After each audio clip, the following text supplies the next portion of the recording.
Salutations, ici Talentir pour un nouveau rapport de bataille pour Haile César. Bataille fictive, bataille de Corcyre en 301 avant Jésus-Christ, opposant Syracuse aux Macédoniens.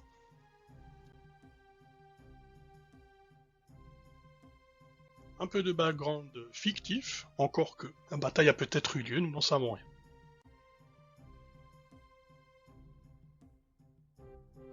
On commence avec la liste d'armées de Syracuse, donc les listes sont à 350 points, c'est moi qui dirigerai cette armée-là.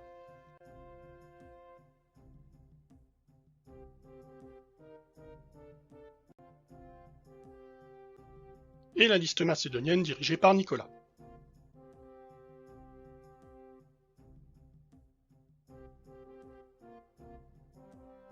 Le déploiement, ou en tout cas plutôt le tour 1, puisque nous avons tiré le scénario bataille de rencontre. J'ai donc commencé en tant qu'attaquant en dehors de la table, et du coup mon premier tour a été de faire avancer mes troupes sur la table.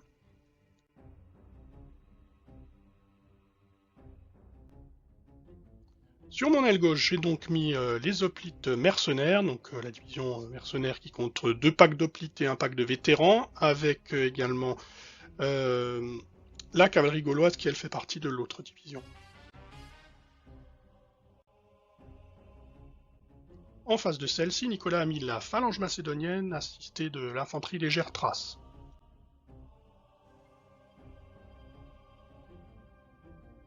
Au centre, côté Syracuse, j'ai mis la division des alliés gaulois, avec donc les frondeurs et les scutari espagnols, et également un peu plus loin l'infanterie lourde étrusque qui fait partie de la division du général.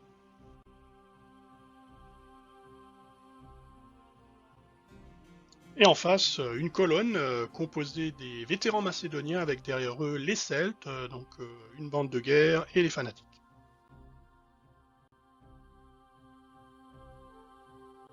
Enfin, l'aile droite syracusaine est composée de la division des hoplites de la cité, donc les 2 packs d'hoplites syracusains sous la supervision du général lui-même.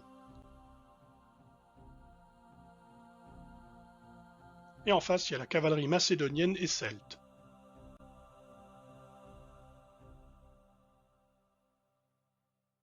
Après mon premier tour d'entrée en jeu, c'est au tour de Nicolas de faire avancer toute son armée macédonienne avec l'ordre avance générale. Il fait cependant ouvrir le feu à sa catapulte.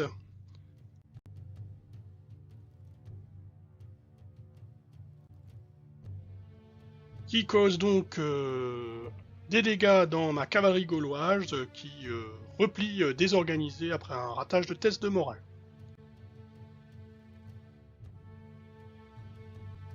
Faire avancer ma cavalerie légère pour pouvoir harceler la phalange macédonienne, mais je ne cause aucun dégât, et en retour, mon unité est prise par les 2 unités d'infanterie légère grecque, dont une qui est cachée dans la ferme, et elle aussi replie désorganisée.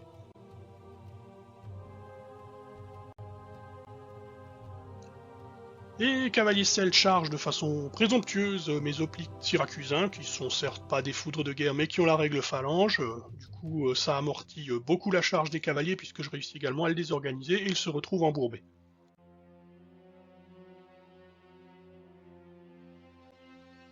Je réussis même dans l'affaire à gagner le combat et à repousser les cavaliers celtes, mais je continue à les harceler. Son autre cavalerie lourde percute mon Gastraphétès et le massacre. Il fait une percée du coup sur mes fantassins étrusques qui étaient derrière. Mais malgré les pertes, ces derniers tiennent bon.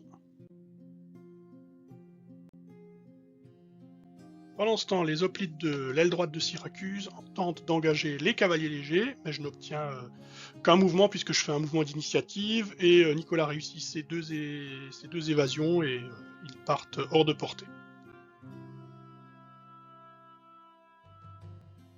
Pendant ce temps, au centre, j'ai temporisé et j'ai un peu de chance puisque la phalange des vétérans macédoniens et les Celtes qui sont derrière progressent lentement.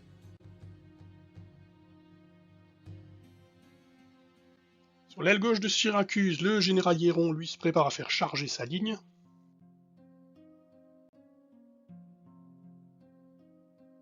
Je parviens à obtenir 3 mouvements sur mes unités d'hoplites qui se trouvent tout à gauche, et les 2 unités peuvent percuter la phalange de piquiers. Ils ne seront pas trop de 2 vu que les piques infligent des malus aux lances simples entre guillemets des hoplites. Mon autre régiment de phalange, je tente également de l'envoyer charger l'autre régiment de piquier, mais je n'obtiens que 2 mouvements, mais ce qui me suffit cependant à me placer juste devant eux et à les obliger donc à m'attaquer.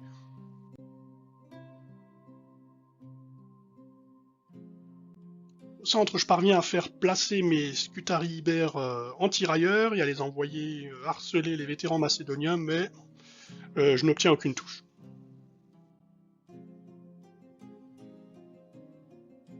Cependant, sur la droite, j'ai une charge à la fois facile et qui peut rapporter gros, puisque le fait que mon unité d'infanterie étrusque ait réussi à tenir le choc contre la cavalerie lourde adverse permet à mon autre unité de fantassins étrusques de charger les flancs des cavaliers lourds.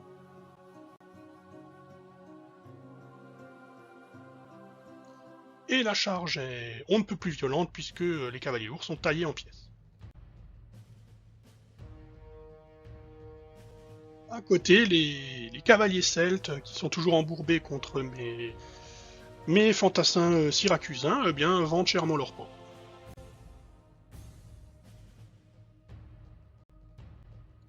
Au centre, je fais charger mes Gaulois sur la ferme pour tenter de détruire l'infanterie légère qui s'y trouve, mais celle-ci parvient à s'enfuir.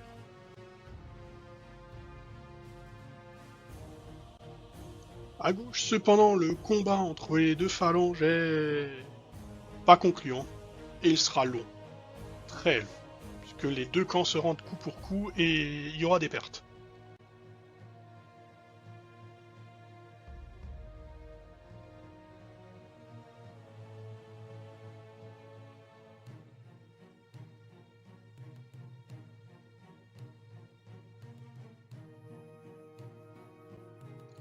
Donc, mon unité d'infanterie étrusque victorieuse a pu se reformer juste à temps pour encaisser la charge des vétérans macédoniens.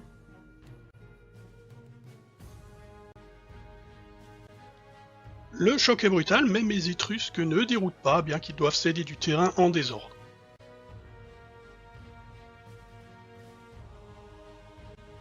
Et pendant ce temps, la catapulte de Nicolas continue de désorganiser mes cavaliers gaulois qui, décidément, ne peuvent juste rien faire, puisqu'ils vont sans arrêt alterner entre un seul mouvement ou un repli désorganisé.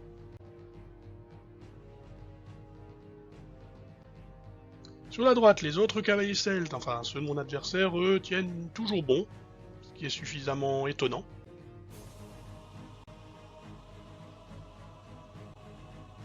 Retour à gauche où Nicolas fait engager sa phalange macédonienne contre le reste de mes hoplites mercenaires qui sont devant eux et qui sont dirigés directement par leur général. Tandis que le combat d'à côté se poursuit avec cette fois l'arrivée des fantassins légers Thraces en soutien de la phalange macédonienne.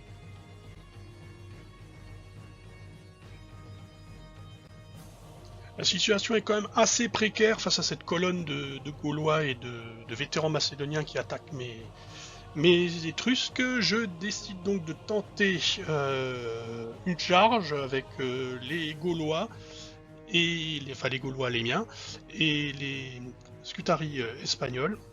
Je parviens à obtenir suffisamment de mouvements, je crois, ce qui est suffisant pour pouvoir charger de flanc et la warband gauloise et la phalange macédonienne vétéran, et je remporte les 2 combats et je fais fuir les 2 unités.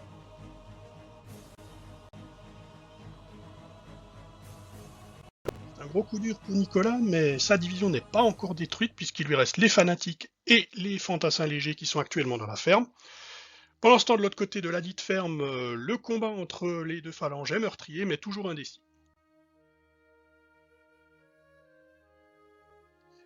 Idem tout à gauche, où les 2 unités continuent leur combat, meurtrier d'ailleurs, les 2 unités s'ébranlent mutuellement, avec un petit avantage pour Nicolas. Les blessures excédentaires sont désormais envoyées sur les soutiens. Malgré donc cet état de fait, les 2 unités continuent le combat. Les Étrusques, épuisés et victorieux, n'ont pas le temps de souffler, puisque Nicolas fait tirer ses archers dessus, et ils parviennent à les obliger à replier désorganisés.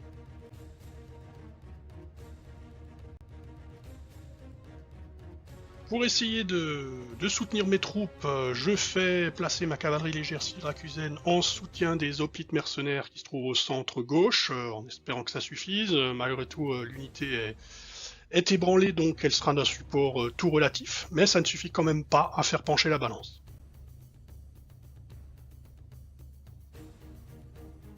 Pendant ce temps, à droite, j'ai clairement pris l'avantage avec la déroute des Gaulois et des vétérans. Les cavaliers celtes finissent par être mis en déroute par les hoplites syracusains. Ils ont tenu plutôt bien finalement, vu la situation compliquée dans laquelle ils étaient. Et en plus, mes frondeurs parviennent à causer 2 blessures et un test de morale aux fantassins légers à l'intérieur de la ferme. Là, Nicolas a eu une petite suée parce que s'il perdait cette unité, il perdait également la division centrale, mais heureusement, il se contente de se replier en désordre.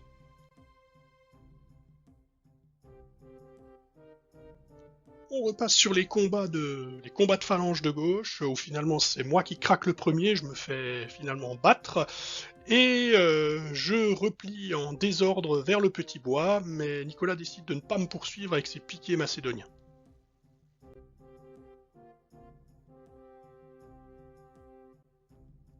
Il fait bien, puisque à côté ça craque également. Ma première ligne, l'unité d'hoplites mercenaires, est massacrée et mise en déroute, tandis que l'unité qui se trouve en soutien, qui était les vétérans, est ébranlée par les blessures excédentaires subies durant ce combat et repli désorganisé.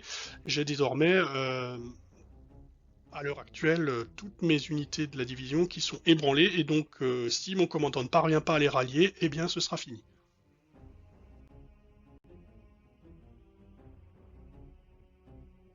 Je replie donc en désordre, mais là aussi Nicolas préfère ne pas poursuivre et au contraire préfère reculer sa avalanche sur la colline pour se reformer.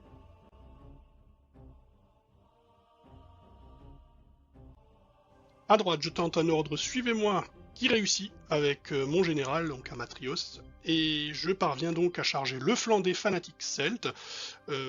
Avec des bons jets de dés cette fois-ci, je les taille en pièces, détruisant finalement la division centrale de Nicolas. Ça fait 1-0.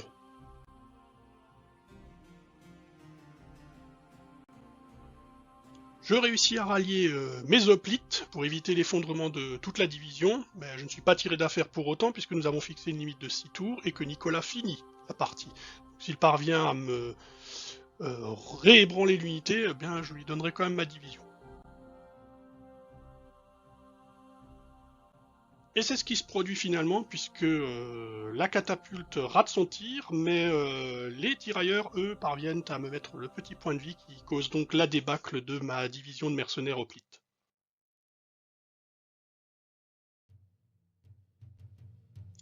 À droite, il n'a plus grand chose, mais il lui reste ces 2 embêtantes unités de cavalerie légère qui continuent de harceler mes hoplites.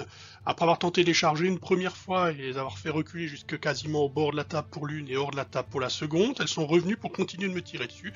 Mais malgré tout, elles sont une nuisance et rien de plus, puisqu'elles ne parviennent pas à porter un coup décisif à ma division. À la fin du 6e tour, nous avons donc une division détruite très franchement du côté de Nicolas et une qui a priori va l'être de mon côté. Dans tous les cas, je n'ai pas réussi à détruire 2 divisions sur 3 chez lui, donc il n'est pas techniquement en déroute. Ça fait donc une égalité quoi qu'il en soit, et nous décrétons que c'est un partout finalement, qui ma foi reflète bien la partie, qui a été particulièrement serré, notamment au niveau des combats. Les combats de phalange sont habituellement de toute façon extrêmement longs, et encore là ils ont enlevé la règle qui permettait aux phalanges d'avoir la règle serrer les rangs pour avoir plus 1 en sauvegarde. Heureusement c'est plus le cas, mais les combats contre phalange malgré tout ça reste très très long, et là en l'occurrence ça a été long alors même qu'on s'infligeait beaucoup de pertes mutuellement, et ça a duré au moins 6 phases de corps à corps, les combats de phalange sur la gauche. Hein. À droite, c'était beaucoup plus clair, puisque ça s'est mieux goupillé pour moi. Mais bon, quoi qu'il en soit, de toute façon, la partie se termine sur une égalité logique.